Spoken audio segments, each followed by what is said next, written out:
Bonjour et bienvenue au lancement de la 3e édition du YPI, le Young Professional Attraction Index. Je m'appelle Marine, je suis en charge de cette étude menée auprès des jeunes professionnels depuis maintenant 3 ans et c'est avec plaisir que je vous présente aujourd'hui les résultats pour l'édition 2020.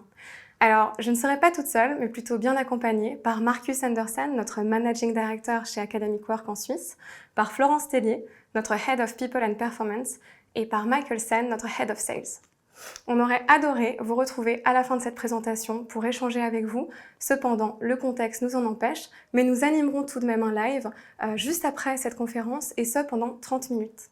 C'est parti. Bonjour Marcus, bienvenue. Salut Marine. Alors, impossible de parler de 2020 sans mentionner ce qui nous arrive, ce que tu sais en fait, le coronavirus. Et je me rappelle quand on a commencé à mener l'étude YPI, c'était en mars, on s'est retrouvés en l'espace de quelques jours à semi-confinés. Et puis ça a duré plusieurs semaines.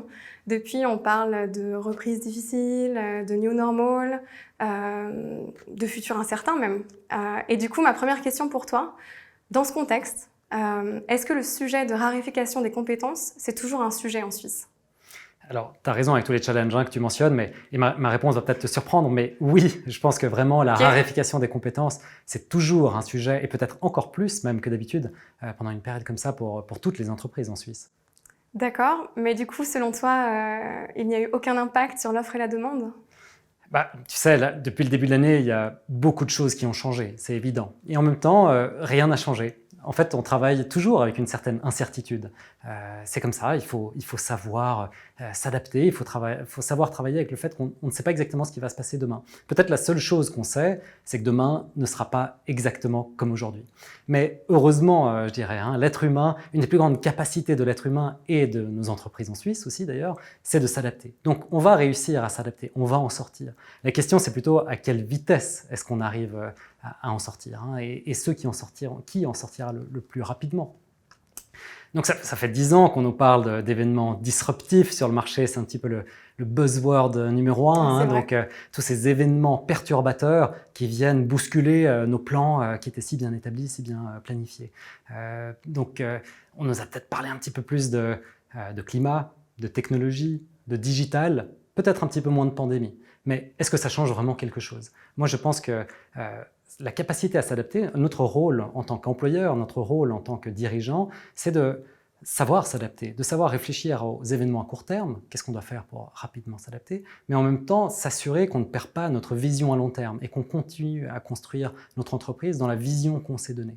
Donc jongler entre ces deux réalités. Le court terme et le long terme. Voilà, exactement, de garder les deux choses en tête. Donc si on commence par le court terme, là c'est sûr qu'il se passe des choses sur le secteur, sur le marché des candidats. Il y a des personnes qui perdent leur emploi, il y a des licenciements dans l'économie, il y a aussi certaines personnes, des gens qui font une remise en cause existentielle, ils sont peut-être chez eux, ça change complètement de leur quotidien et tout d'un coup ils se disent je vais changer de secteur d'activité ou d'emploi. Quand ça arrive, il y a un afflux de candidats sur le marché et peut-être qu'on est tenté à penser que ça va être un petit peu plus facile de trouver les candidats pour son entreprise, un peu plus facile de recruter et que cette balance des forces entre employeurs et employés évolue et qu'on va peut-être essayer d'en profiter. Mais moi, je dirais peut-être un petit peu attention parce que candidat ne veut pas forcément toujours dire bonne compétence, ça ne veut pas toujours dire bon culture fit. Donc oui, court terme, il y a cette chose qui arrive, on peut peut-être en profiter, mais n'oublions pas la vision à long terme et c'est ça le plus important pour moi. Donc gardons en tête ces culture fit, ces compétences pour s'assurer que les recrutements qu'on va faire en ce moment, on va réussir à saisir les bonnes compétences sur le marché, mais surtout des gens qui vont nous aider à développer notre entreprise sur long terme. Merci. Mais alors du coup, si j'ai bien compris, court terme, long terme, imaginons qu'on se projette sur 5, 10, 15, 20 ans. Est-ce qu'il y a quand même des secteurs qui ressentiront une plus forte pénurie de compétences ? Alors, il y a des secteurs qui sont touchés déjà maintenant, et puis il y a des secteurs qui vont être touchés à long terme. Mais c'est sûr que quand on nous pose cette question, on nous la pose souvent. Un des secteurs qui revient le plus, c'est le secteur de l'IT, donc ce secteur de l'informatique, de la technologie de l'information. Il y a un énorme besoin dans les entreprises pour ce type de talent, et puis il n'y en a pas assez sur le marché. Donc cette problématique, elle va vraiment continuer sur les années qui viennent. Mais je pense qu'au-delà du secteur, quand on réfléchit de nouveau, on en a parlé tout à l'heure, mais quand on réfléchit compétences techniques, il ne faut pas oublier qu'il y a toujours un être humain derrière. Cet être humain, il faut savoir l'attirer et puis après, il faut savoir le retenir. Donc, travailler vraiment avec ces éléments-là, c'est ça qui va faire la différence pour les entreprises. Et ça concerne tout type de secteur d'activité et tout type de métier. Donc, comment est-ce qu'on fait? Comment est-ce qu'on fait pour attirer? Comment est-ce qu'on fait pour retenir? Il y a des choses qu'on peut faire un peu à court terme, peut-être certains éléments techniques, puis après, il y a vraiment les valeurs fondamentales. Si on commence par le premier, peut-être certaines actions à court terme. Là, pendant la pandémie, il y a un sujet qui a fait un bond en avant de 10 ans, je dirais, c'est cette fameuse flexibilisation du travail. Donc on l'entend, nous, c'est déjà ressorti d'ailleurs dans nos études des années précédentes, mais là, tout d'un coup, on a tous dû s'adapter. Donc comment est-ce qu'on fait pour travailler depuis chez soi, ou enfin, en tout cas ailleurs qu'au bureau? Comment est-ce qu'on fait pour diriger une équipe à distance? Comment est-ce qu'on fait pour tenir des meetings? Et l'entreprise, comment est-ce qu'elle vraiment planifie de se positionner par rapport à cette nouvelle réalité dans le futur? Donc là, il y a peut-être une carte à jouer à court terme, de se positionner, d'essayer d'attirer des talents sur une certaine modernité ou une certaine vision d'adaptation rapide et peut-être là, se montrer un peu plus en avance que d'autres dans l'attraction des personnes. Ça, c'est des petites choses techniques sur lesquelles on peut jouer. Il y en a plusieurs en permanence sur lesquelles on peut essayer d'avancer. Mais ce qu'on voit tout le temps dans nos études, c'est que ce qui revient, c'est que c'est des valeurs fondamentales qui vont vraiment faire la différence. Donc de quoi est-ce que je parle? Je parle d'éléments comme la culture d'entreprise, je parle d'avoir une vision à long terme, mais qui a du sens, où les gens comprennent comment est-ce qu'ils contribuent à l'entreprise, comment est-ce que leur travail contribue à cette vision, à ce sens. C'est un bon leadership, un leadership qui est basé sur le feedback, sur l'écoute, sur la volonté vraiment de faire progresser les gens, et c'est aussi sur le développement personnel, donc s'assurer qu'on investit dans le développement des compétences techniques des gens qu'on a chez nous, mais aussi développement personnel, où les gens sentent qu'ils grandissent. Ces éléments-là, c'est vraiment ça qui fera la différence. Toujours, aujourd'hui, demain et dans très très longtemps, à mon avis. Donc, continue à travailler avec ces éléments-là. C'est ça qui va définir vraiment qui seront les grands vainqueurs de cette fameuse guerre des talents dont on nous parle tout le temps. Donc, revenir sur ces grands principes, travailler là-dessus, et c'est là où on se distingue des autres. Merci Marcus. Du coup, dans cette guerre des talents, est-ce que les jeunes professionnels ont un rôle à jouer? Ça, c'est une question un petit peu facile pour moi. On est quand même actif spécifiquement dans les jeunes professionnels. Donc oui, moi je pense, parce que les jeunes ont cette formidable capacité à s'adapter. Cette flexibilité, c'est une génération flexible. Donc forcément, moi je pense qu'intégrer des jeunes professionnels, c'est une bonne décision pour l'entreprise. Non seulement c'est une génération réactive face à ce qui arrive aujourd'hui, mais les changements, le changement qu'on a vécu là, ce n'est pas le seul changement auquel on va faire face. Aujourd'hui, les changements viennent. On a parlé de plusieurs mouvements fondamentaux. Ils vont continuer à venir de plus en plus rapidement. Donc avoir des employés heureux qui savent s'adapter rapidement, c'est très important. Et je pense que les jeunes professionnels sont une excellente source pour contrer cet effet-là. Merci Marcus, merci beaucoup. Merci à toi. Quels sont les critères que les jeunes professionnels valorisent en premier lorsqu'ils recherchent un employeur? Cette question, c'est la première partie du YPI et nous la posons chaque année aux jeunes professionnels romans. Cette année, cet exercice s'est réalisé en pleine épidémie de coronavirus. Nous pouvons donc imaginer que leurs réponses ont évolué, voire ont complètement changé depuis l'année dernière. Découvrons ensemble les résultats de 2020. 53% des jeunes professionnels qui ont répondu à l'enquête valorisent les possibilités d'évolution et de développement à hauteur égale avec des collègues sympathiques et un environnement de travail agréable. 51% des répondants valorisent la flexibilité des horaires et l'équilibre vie professionnelle-vie privée et 50% des répondants valorisent le salaire et les avantages. Pour parler plus précisément de ces critères et de ces résultats, j'accueille Florence. Bienvenue Florence. Hello Marine. Alors quand on regarde ce classement par rapport à l'année dernière, qu'est-ce que tu en penses et comment est-ce que l'ordre a changé? Alors, il n'y a pas de changement drastique. Néanmoins, il y a des petits changements et je pense que c'est très intéressant de les relever. Si on regarde vraiment le trio de tête, les 2 années précédentes, on avait le même trio de tête, à savoir le salaire et les avantages, les possibilités d'évolution et de développement et les collègues sympathiques et l'environnement de travail. Cette année, on voit qu'il y a un nouvel entrant dans le trio, à savoir la flexibilité des horaires et l'équilibre vie professionnelle-vie privée, qui met le salaire et les avantages à la 4e place. L'année dernière, c'était le critère numéro 1. Oui, c'est vrai. Ce qui faisait d'ailleurs d'Academic Work Suisse le seul pays du groupe Academic Work avec ce critère en position numéro 1. Et cette année, on voit l'entrée dans ce trio de la flexibilité des horaires et l'équilibre vie professionnelle-vie privée. Alors justement, je pense que ça nous a tous un petit peu surpris quand on a regardé les résultats. Personnellement, j'ai tendance à penser que c'est une conséquence directe du coronavirus. Qu'est-ce que tu en penses? Alors, oui et non. Je pense que c'est clair que si on se remet au mois de mars, mois d'avril, au moment où cette étude a été réalisée, c'est un moment où on a tous dû faire preuve d'adaptabilité, de flexibilité. Donc forcément, c'est un thème qui était vraiment là, vraiment présent, et ça a possiblement joué. Moi, ce que je pense, c'est qu'en fait, le Covid, ça a plutôt été un accélérateur et que c'était un thème, une tendance lourde qui était déjà bien présente. Parce que déjà l'année dernière, quand on leur posait la question aux jeunes professionnels, ils étaient 8 sur 10 à vouloir être capables de pouvoir travailler depuis la maison, s'ils en avaient envie. Ils étaient 1 sur 2 à vouloir pouvoir potentiellement travailler à temps partiel. Donc on confirme en fait cette tendance. Exactement, on la confirme et je pense que ça l'a accéléré. Moi, ce que je trouve vraiment intéressant de regarder, c'est cette stabilité des 2 premiers critères, les possibilités d'évolution et de développement et l'environnement de travail, les collègues sympathiques. Alors même qu'on est en plein Covid, que tout le monde travaille de chez soi, on se dit quand même, ouais, mais le plus important, c'est l'environnement de travail et les collègues. Et puis, si on regarde le tout premier critère, les possibilités d'évolution et de développement, je trouve c'est intéressant d'aller gratter un peu derrière pour voir qu'est-ce qu'il y a, parce qu'en fait, évoluer, c'est quoi? Évoluer, c'est monter dans la hiérarchie, devenir manager, avoir une équipe plutôt grosse. Non, pas forcément en fait. Parce que les jeunes professionnels, quand on leur pose la question qu'est-ce qui est le plus important pour votre développement, c'est la montée en compétences. C'est potentiellement travailler sur un projet complexe, transverse, avec différents métiers, mais pas forcément gérer une équipe. Et là, on voit une différence par rapport aux générations passées où il y avait un peu cet ultime signe de réussite de devenir manager. Et aujourd'hui, c'est plus le cas. Très intéressant. En fait, un petit peu, ce que tu expliques, c'est devenir plutôt spécialiste plutôt que de devenir manager, en fait. C'est en tout cas accumuler des compétences. D'accord. Elles peuvent potentiellement être sur des sujets différents, une palette large, mais on parle de compétences et pas forcément de management de personnes. D'accord. En tout cas, ce que je remarque, c'est que si en effet devenir manager n'est pas un objectif chez les jeunes professionnels, ils sont quand même sensibles à un bon manager et à un bon leadership parce qu'on voit ce critère re-rentrer dans le classement cette année. Ouais, exact. C'était un critère qui n'était pas dans le classement l'année dernière.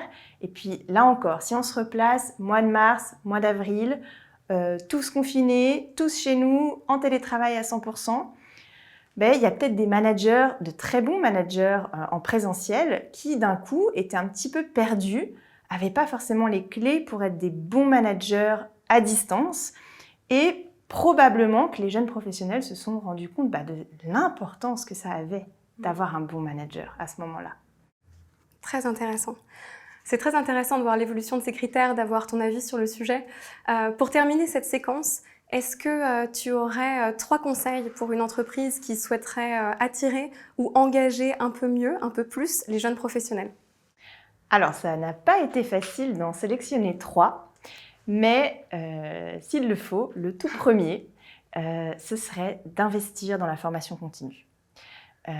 Puisque une entreprise ne peut se développer que si les gens qui sont à l'intérieur de l'entreprise eux-mêmes se développent.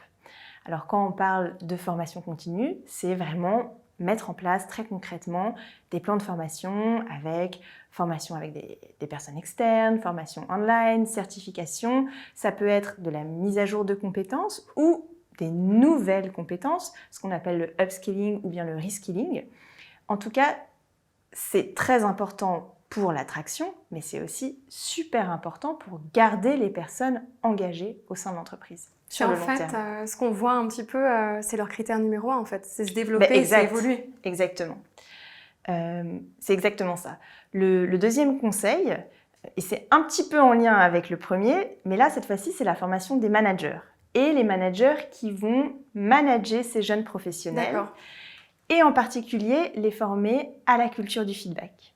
Puisque quand on leur pose la question, quel est selon vous le critère le plus important d'un bon manager, ce qui ressort en tout premier, c'est pas forcément un manager bienveillant, disponible, exemplaire, organisé. C'est un manager qui donne du feedback de manière régulière. D'accord. Et pourquoi? Pourquoi le feedback? Parce qu'un manager qui me donne du feedback de manière régulière et qui va remarquer les progrès que je fais toutes les semaines, peut-être, c'est super encourageant, ça donne énormément d'énergie. Parce que ça me montre aussi que c'est quelqu'un qui prend de son temps, qui investit dans mon développement. Et puis, quand on parle de feedback, ça peut aussi être du feedback constructif. Et puis, quand on le reçoit une fois par an, on se dit « Oh là là, mon évaluation annuelle ». Mais quand c'est toutes les semaines, en fait, ça participe à se développer et on le voit comme quelque chose de très positif. Et puis, le dernier conseil, là, on touche la question du sens, puisque la génération des jeunes professionnels, c'est la génération Y, la génération Y, la génération du pourquoi des choses. Et en période de crise, c'est aussi une question qu'on se pose souvent. On se rapproche des choses les plus importantes, ça fait une remise en question, et on se demande mais pourquoi est-ce que je fais tout ça en fait ? À quoi je sers ? À quoi je sers ? Et puis ça, on le voit dans les critères. La mission de l'entreprise, les tâches, qu'est-ce que l'entreprise fait avec ses ressources, est-ce que l'entreprise a une politique de développement durable ? Tout ça, voilà, c'est des choses qui ont vraiment attrait au pourquoi. Et c'est quelque chose que parfois, alors que ça semble évident et essentiel, on oublie d'en parler. Même si on pense aux annonces, par exemple, on va parler des tâches, on va parler du quoi, en fait. On décrit, en fait. On décrit, et en fait, on oublie de parler du pourquoi. Et donc, que ce soit dans tout le processus d'attraction ou même après, c'est vraiment notre dernier conseil, c'est avant de parler du quoi, pensez d'abord au pourquoi. Merci beaucoup, Florence. Parmi les critères du classement présentés plus tôt, quels sont ceux qui mériteraient d'être davantage développés ou travaillés au sein de votre entreprise ? Pour répondre à cette question en direct, rien de plus facile, il vous suffit de vous rendre sur www.menti.com et de rentrer le code que vous voyez apparaître sur l'écran. Une fois que vous aurez répondu à la question, vous verrez apparaître les réponses de tous les autres participants à la conférence et nous pourrons, à la fin de cette présentation, comparer les résultats suisses avec ceux des autres pays du groupe Academic Work. Alors allez-y, c'est le moment de nous donner votre avis. La liste des critères que les jeunes professionnels valorisent lorsqu'ils recherchent un emploi, c'est le premier volet du YPI. Et dans quelques instants, je vous dévoilerai le classement des entreprises qui les font rêver, qui les inspirent le plus en Suisse romande. Avant cela, je vous propose d'aller en Suède, où nous avons posé quelques questions à Svante Rendlert, spécialiste des questions d'attractivité et d'engagement en entreprise. C'est parti!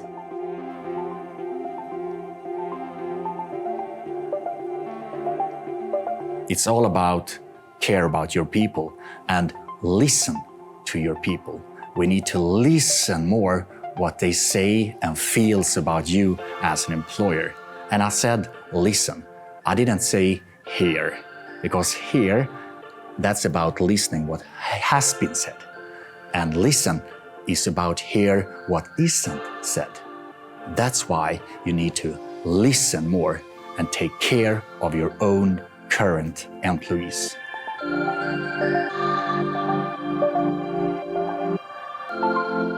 This is really interesting because this combines, because organization can be developed when people actually develop themselves.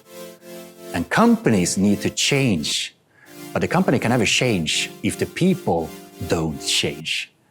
So the friendly colleagues, the culture at work are so important if we would like to have people to really like their employer. And when we do that, we need and we want to develop. So what can you offer the candidate in development? Because if you succeed there, your organization will be developed because the people are developed.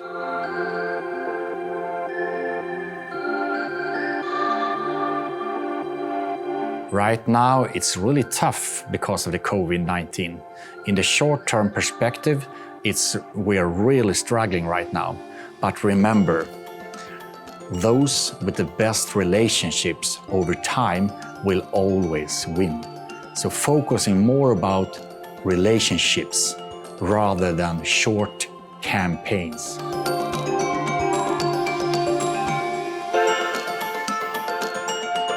You need to focus on your competitive advantage. What I see right now, that you're focusing on your hygiene factor. And that is, what can you offer that everyone else are offering? And what can you offer that people take for granted? You have to take that away and you have to replace it with your competitive advantage, because that is the opposite. What can you offer that no one else can offer? And what can you offer that people don't take for granted? So start focusing on your competitive advantage.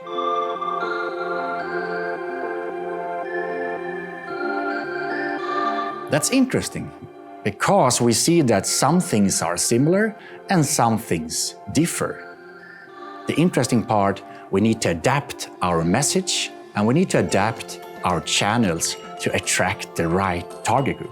But what I see right now, we use the same message as everyone else and we use the same channels that everyone else. So you need to focus on to attract the right target group. What message should I have to attract those target groups? What are they think are attractive? Use that message in the right channel. Then you will attract the right people.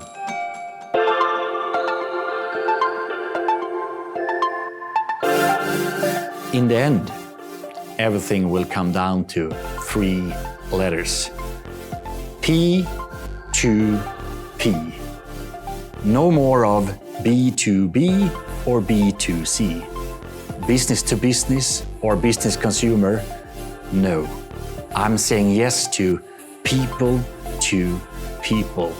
It all comes down to people. Best relationships win. Nouveauté cette année, nous avons souhaité savoir quelles sont les entreprises en Suisse romande qui inspirent le plus les jeunes professionnels. Alors, comment avons-nous procédé en termes de méthodologie?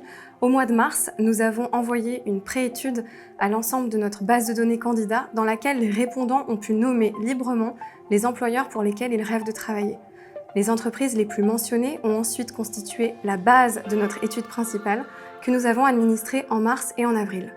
À ce stade, chaque entreprise a reçu un score d'attractivité entièrement basé sur les recherches et méthodologies de l'Institut Kantar. Ce score, basé sur une analyse factorielle, est construit sur la façon dont les répondants perçoivent 1. La réputation de l'entreprise, 2. Son succès sur le marché et 3. La volonté du répondant à y travailler. Voilà pour les grandes lignes en ce qui concerne la méthodologie. Si vous souhaitez en savoir davantage, n'hésitez pas à vous rendre sur notre site internet, mais je pense qu'il est temps de découvrir le classement. Et pour ce faire, j'accueille Michael Sen, notre Head of Sales. Bienvenue Michael. Merci. Mais je t'en prie, alors on le découvre ce classement? Allons-y. C'est parti. Alors, au vu de ce classement, en fait, qu'est-ce que tu peux nous en dire? Alors, beaucoup de choses. Déjà qu'il est très suisse, ce qui est intéressant parce qu'on est le seul pays en fait, du groupe qui a autant d'entreprises locales qui se retrouvent dans le top 25. Alors, on s'est posé la question pourquoi. Donc, on a posé la question aux jeunes professionnels. Et les réponses qu'on a eues, c'est surtout ce qu'on a ressenti, en fait, c'était une volonté d'appartenir à ce que représentent ces entreprises. Donc, principalement, l'aspect de recherche d'excellence, recherche de qualité. Donc, on va retrouver chez certaines entreprises comme Rolex, qui est numéro 1, Patek Philippe, Nestlé, Pictet, ce type d'entreprise. Ces valeurs-là, en fait, d'excellence, de qualité, je pense aussi, non? Oui, exactement, aussi de qualité. Et c'est vrai que c'est aussi des valeurs qu'on retrouve dans l'identité culturelle suisse. Ce qui veut aussi dire que ces entreprises ont vraiment réussi à communiquer, en fait, à transmettre leurs valeurs aux jeunes professionnels romans. Et moi, ce qui m'a choqué le plus et ce qui m'a surprise, et j'en étais ravie d'ailleurs, c'est la forte présence du secteur public. Oui, alors c'est vraiment impressionnant cette année. C'est vrai qu'on voit la Confédération, on voit l'État, on voit la ville, l'aéroport, les HUG. Donc pareil, on a regardé dans les focus group quelles étaient les raisons de cette apparition. Et c'est vrai que ce qui était intéressant, c'est qu'il y a les jeunes professionnels qui associent vraiment ce secteur à des opportunités de développement et des opportunités de formation, ce qui est vraiment important pour eux. On l'a vu aussi dans le classement tout à l'heure. Tout à fait. Il y a aussi une volonté de servir la société, d'avoir envie de contribuer à ce qui se passe aujourd'hui dans le monde et puis même localement encore plus à ce niveau-là. Puis un dernier élément, ça c'est plus notre analyse je dirais, mais On imagine qu'au vu des événements qui sont passés, des derniers mois qu'on a vécu, probablement une certaine recherche de sécurité, de stabilité qui va inspirer ce secteur public. D'ailleurs, en parlant de contribuer à la société, on voit qu'il y a un autre groupe qui est aussi très présent dans ce classement, c'est les organisations internationales. Oui, tout à fait. On le voit, hein, il y a le CERN, l'ONU, le WWF, ProNatura. Donc là, je pense qu'on peut vraiment se dire que c'est la génération Greta qui s'exprime fortement. Un autre point par rapport à ce qu'on avait fait l'année passée, c'est qu'il y a 66% en fait, des jeunes dans le classement qu'on avait fait l'an dernier qui avaient placé en fait, la politique environnementale comme étant un critère clé dans leur choix d'un futur employeur. On le voit aujourd'hui, oui, clairement ça apparaît dans le classement. Et puis je pense que ça illustre bien aussi cette envie de s'identifier à la mission de l'entreprise, au sens en fait, de la mission que l'entreprise peut avoir. Florence en parlait plus tôt, cette recherche de sens, ce pourquoi, ce à quoi je sers, etc. Exactement, on le retrouve typiquement dans le classement juste là. Très intéressant. Et puis, il y a Google aussi. Il y a Google, effectivement, qui est partout, puisque c'est la seule entreprise qui est dans le top 5 de tous nos pays. Et ce qui est intéressant aussi pour la Suisse, c'est qu'ils sont numéro 2, mais ils n'ont pas de bureau en Romandie, ils sont uniquement à Zurich, en Suisse. Donc, ça montre un petit peu la notoriété de la marque et l'importance, à quel point ils ont réussi à créer justement de l'attractivité auprès des jeunes professionnels un petit peu partout. Alors après, c'est pas forcément surprenant. L'idée, c'est que depuis qu'ils ont été créés, c'était en 1998, ils ont placé l'attractivité des talents et la culture au cœur même de leur stratégie. C'est des bons élèves, quoi. C'est des bons élèves, donc pour nous c'est un bel exemple et c'est vrai que c'est probablement d'ailleurs c'est ma conviction personnelle, mais que c'est probablement une des raisons principales de leur succès, plus même que les aspects technologiques ou autre chose. Un bel exemple de ça, c'est aussi l'implantation qu'ils ont à Zurich, dont un des objectifs principaux est principalement d'attirer les meilleurs ingénieurs en Europe. Donc ils ont plus de 2000 personnes sur le site. Pourquoi Zurich? Alors on peut se poser la question, mais il y a le PFZ qui est une des meilleures écoles au final.